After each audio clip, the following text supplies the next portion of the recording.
జై శ్రీరామ్. శ్రీమాత్రే నమః. శ్రీ గురుభ్యో నమః. 2026 సంవత్సరం జూలై నెల 17వ తారీఖు నుంచి 2026 సంవత్సరం ఆగస్టు 17 వరకు కూడా అత్యంత శుభప్రదమైన గ్రహస్థితి ఖగోళంలో గోచారంలో చోటు చేసుకోబోతుంది.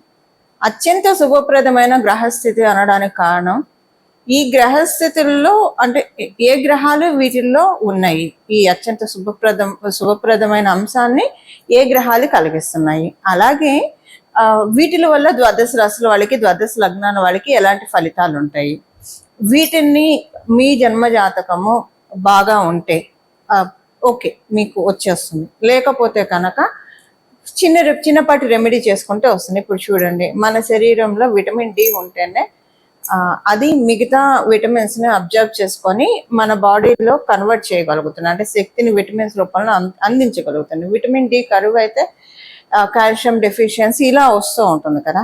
అలా మీ జన్మ కుండలిలో కనుక యోగాల్ని తీసుకునే అంశం మిస్ అయితే అప్పుడు ఎలాగైతే మనం సప్లిమెంట్సో లేదంటే ఫుడ్ ఐటమ్సో ఫ్రూట్సో తీసుకుంటామో అలాగా పరిహారం చేసుకోవాలి.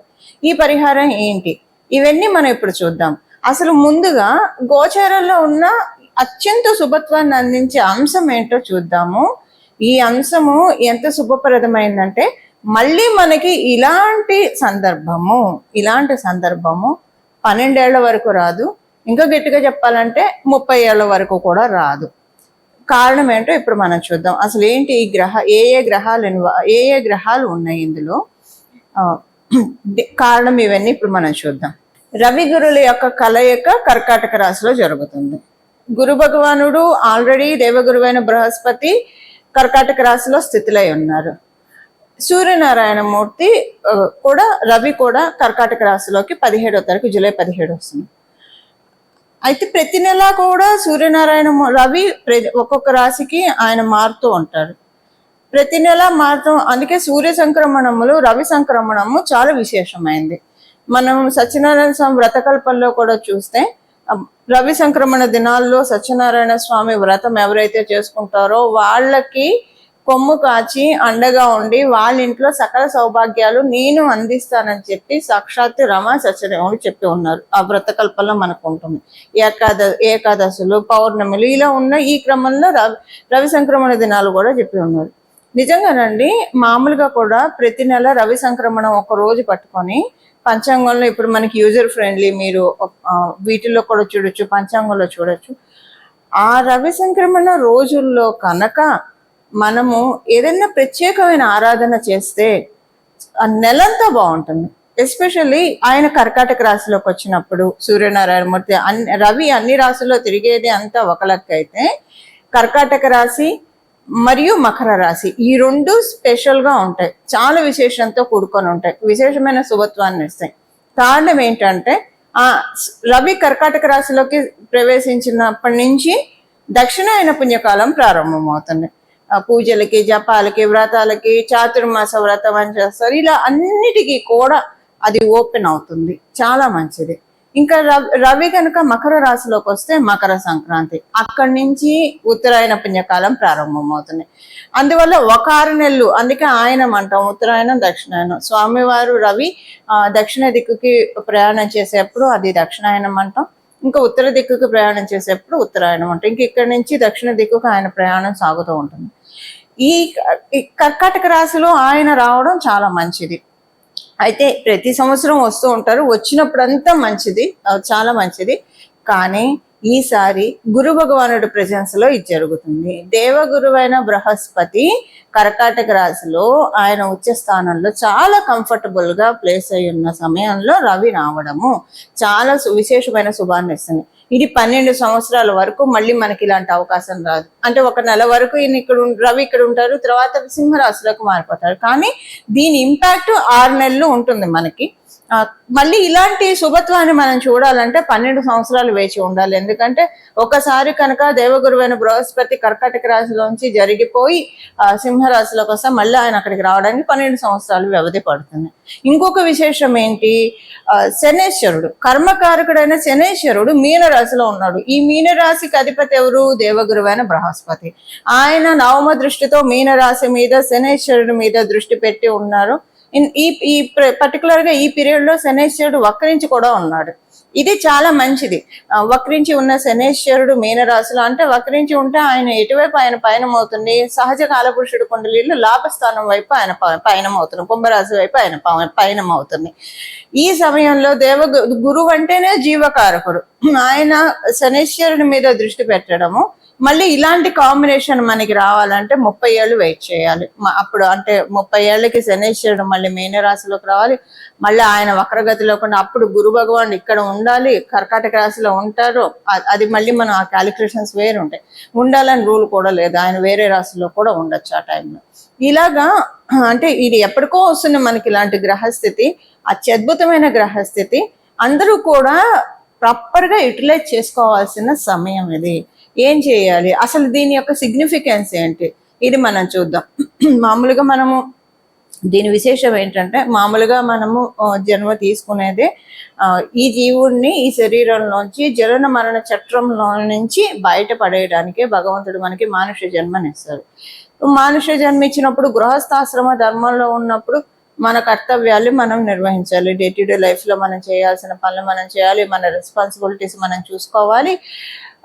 మన ఇంటికి ఇప్పుడు మన ఇంట్లో వాళ్ళు ఎక్కడికైనా వెళ్ళాలంటే వాళ్ళతో వెళ్ళాలి. ఎందుకంటే మనం ఎంత ఆధ్యాత్మికంగా ఉన్నా సరే ఇంట్లో వాళ్ళది కూడా మనం పట్టించుకోవాలి. సో వాళ్ళు ఎటన్నా వెళ్ళాలంటే వాళ్ళతో పాటు వెళ్ళాలి. బట్ ఎటు వెళ్ళినా కూడా ఒక వైరాగ్య భావంతో, సపోజ్ ఒక సినిమాకే వెళ్ళాం అనుకోండి, అక్కడ కూడా మనం ఒక వైరాగ్య భావంతో ఉండడం. అంటే ఇది అన్ని వేళలా ప్రాక్టికల్ గా పాసిబుల్ కాదు, కానీ సాధనాతో సాధ్యతే సర్వం. ఇది నా కుటుంబ సభ్యుల కోసం నా బాధ్యతగా నేను చేస్తున్నాను అన్న భావంతో ఏదైనా ఎటు వెళ్ళినా, ఒక గుడికి వెళ్తే మటుకు ఫుల్ డెడికేషన్తో ఉండడము. ఇంకా గుడికి తప్పించి యాత్రా స్థలాలు తప్పించి అన్యమైన ప్రదేశాలకి వెళ్ళాల్సి వస్తే వెళ్ళాల్సి రావాలి, మన బాధ్యత కాబట్టి. కానీ మన దృష్టి అంతా జగన్మాత వైపు, జగన్నాథుడి వైపే ఉంచుకుంటూ అక్కడ మనం బాడీ ప్రెజెంట్, మైండ్ అంతా, మనసు అంతా అమ్మవారి మీద అలా కేంద్రీకరించితే కనుక మన జన్మ ధన్యం అవుతుంది. ఇప్పుడు భగవాన్ రమణ మహర్షిని, పూజ్య గురువులైన రమణ మహర్షిని చూడండి. ఆయన జీవిత గాథ చూస్తూ ఉంటే చాలా కళ్ళంబడి నీళ్ళు వస్తూ ఉంటాయి. అంటే ఎన్ని జన్మల సాధనో ఈ జన్మలో ఆయనకి మోక్షాన్ని, అరుణాచలేశ్వరుల్లో ఆయన ఐక్యమయ్యే స్థితిని తీసుకొచ్చింది. ఇలా మనం కూడా ప్రాక్టీస్ చేయడానికి ఏదో ఒక జన్మలో అందరికీ కటాక్షం దొరుకుతుంది కదా, దొరకదు అనేది లేదు. ఎందుకంటే ఈ జీవాత్మని మనం క్రియేట్ చేయలేదు, ఇందులో ఉన్న జీవుడిని మనం క్రియేట్ చేయలేదు. అసలు మన శరీరమే భగవంతుడు ఇచ్చింది, ఈ జీవాత్మని మనం క్రియేట్ చేయలేదు. భగవంతుడి నుంచి వచ్చిన, పరమాత్ముడి నుంచి వచ్చిన అంశలం మనం అందరం జీవాత్మనం. కాబట్టి ప్రతి ఒక్కళ్ళం అర్హులమే. ఈ జన్మ కాకపోతే వచ్చే జన్మ, ఆపై జన్మ. మనం ఎంత సాధన చేస్తే అంత త్వరితంగా ఈ జనన మరణ చట్రంలోంచి, ఈ బర్త్ సైకిల్లోంచి మనల్ని మనం విడిపించుకోవడం, ఈ బంధనంలోంచి ఈ జీవుడు అనే పక్షిని ఊర్ధ్వలోకాలకి తీసుకెళ్ళడానికి చక్కటి అవకాశం. అంటే ఇది ఆధ్యాత్మికంగా ఇది చాలా ఈ సమయం కలిగిస్తుంది మనకి, 6 నెలలు కలిగిస్తుంది. అయితే అందరికీ ఆధ్యాత్మికంతో కనెక్షన్ ఉండాలని ఉండదు, లౌకికంగా కూడానండి. మంచి ఇది మనకి ఉన్న కష్టాలు ఏవైతే ఉన్నాయో, ఇప్పుడు మనము ఏదన్నా పాపం చేస్తే కష్టపడతాం, పుణ్యం చేస్తే సుఖపడతాం. ఆ రెండు బ్యాలెన్స్, ఆ రెండు కూడా శేషం చేసుకుంటేనే మన సోలు లిబరేషన్ మోడ్లోకి వెళ్తుంది. అంటే జనన మరణ చట్రంలోంచి, బర్త్ సైకిల్ నుంచి బయటపడాలంటే పాపం పుణ్యం రెండు కూడా శేషం చేసుకోవాలి, చేసుకుంటేనే. అలా చేసుకోవడానికి అంటే మనకున్న దుష్కర్మలు ఏవైతే మనం జన్మల నుంచి చేసామో, ఈ జన్మలో తెలిసి చేసిన, తెలియక చేసిన వాటన్నిటినీ తగ్గించుకోవడానికి. అలాగే పుణ్యము, పుణ్యకర్మ పెంచుకోవడానికి. ఈ పుణ్యకర్మ కూడా మనం భగవంతుని వేడుకోవాలి. నేను చేసే ప్రతి పుణ్యకర్మ కూడా మళ్ళీ నిన్ను ధ్యానించే విధంగా నన్ను డైరెక్ట్ చేయి, ఆ పుణ్యాన్ని దానికి ఉపయోగించు.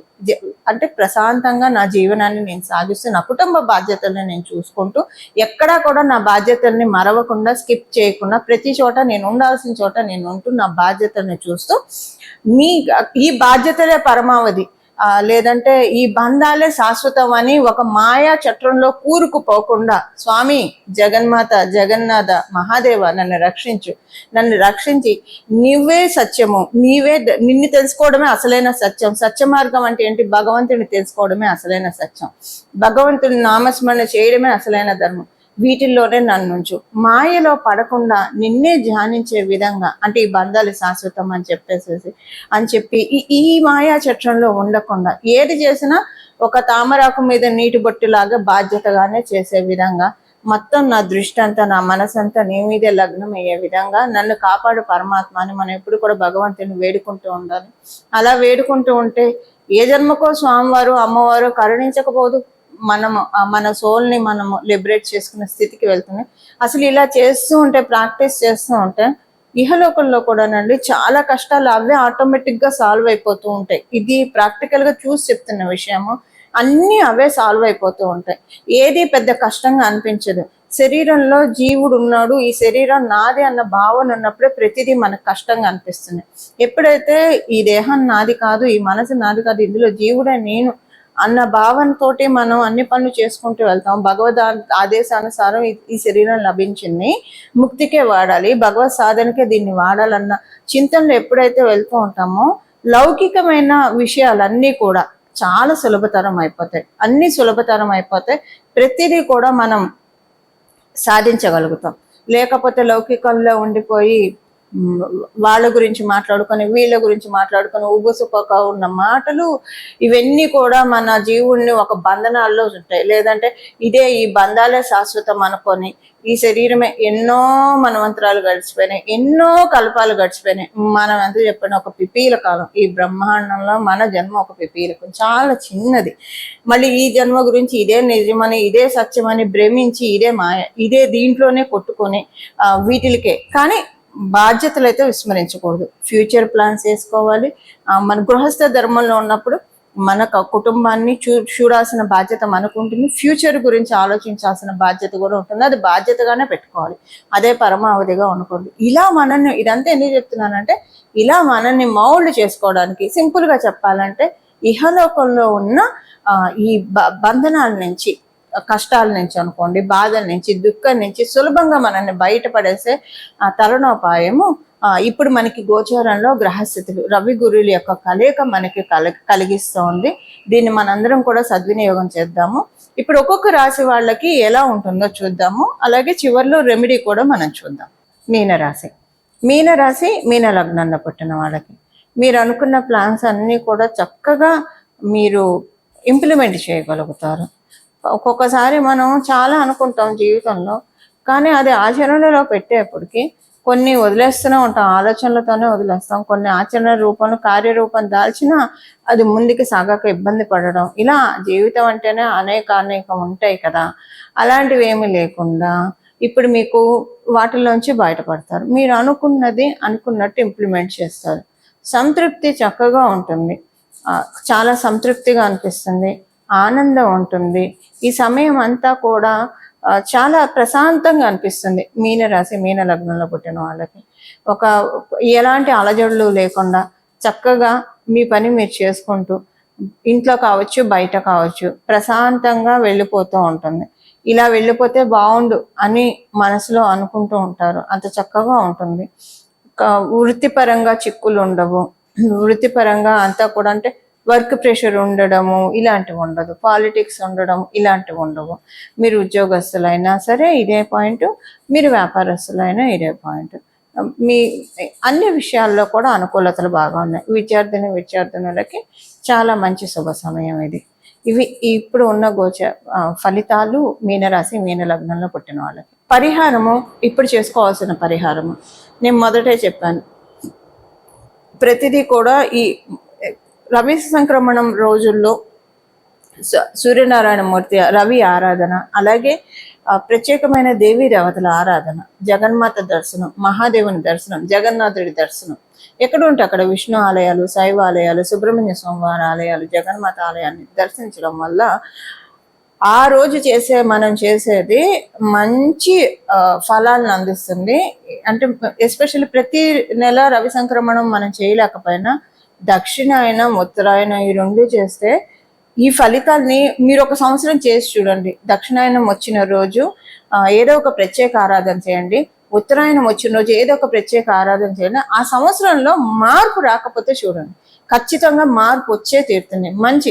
మీకేం మార్పు కావాలో ఆ మార్పు వస్తుంది. మంచి మార్పులు మన జీవితంలో వస్తాయి. ధర్మబద్ధమైన మార్పులు మన జీవితంలో వస్తాయి అనడంలో ఎలాంటి సందేహము లేదు. ఇది నేను అనుభవించి మీ అందరికీ చెప్తున్న విషయాలు ఇవన్నీ కూడా ప్రాక్టికల్గా అన్ని నేను ఆచరించి నాకు ఏవేవైతే బాగా జరిగిందో నా జీవితంలో అందరికీ బాగా జరగాలని చెప్తున్న విషయాలు ఇవన్నీ కూడా. పరిహారం వచ్చేసేసి మీ ఇష్టదేవత ఆరాధన చేయండి. 17వ తారీఖు ప్రత్యేకించి 17వ తారీఖు మొదలు మొత్తం నెలంతా ఈ 6 నెలలు కూడా భగవద్ ఆరాధన. ఇంకొకటి ఏంటంటే ఈ 6 నెలల్లో దక్షిణాయన పుణ్యకాలం 6 నెలలు ఉంటుంది. అంటే మకర సంక్రాంతి వరకు ఉంటుంది. ఈ 6 నెలలు ఇప్పుడు గురు భగవానుడు ఉన్నాడు అంటే దేవతలు, గురు భగవానుడు కర్కాటక రాశిలో ఉండడం అంటే దేవతలు మన మొరల ఆలకించే సమయం అని అర్థము. ఆయన ప్రత్యేకంగా కంఫర్టబుల్ ప్లేస్లో ఉన్నారు కాబట్టి మనం చేసే ప్రతి పూజ కూడా సాఫల్యత చెందుతుంది. చేయాల్సింది ఏంటంటే ఈ 6 నెలలు శ్రీమద్ భాగవతాన్ని అంటే కృష్ణ కథల్ని వినడము, దేవి భాగవతాన్ని చదవడము, వినడము. ఇవి మీరు చదవగలిగితే మరీ మంచిది. లేదా వినండి. చక్కగా పూజ్య గురువులు ఎంతో మంది ప్రవచనాల రూపంలో చెప్పి ఉన్నారు.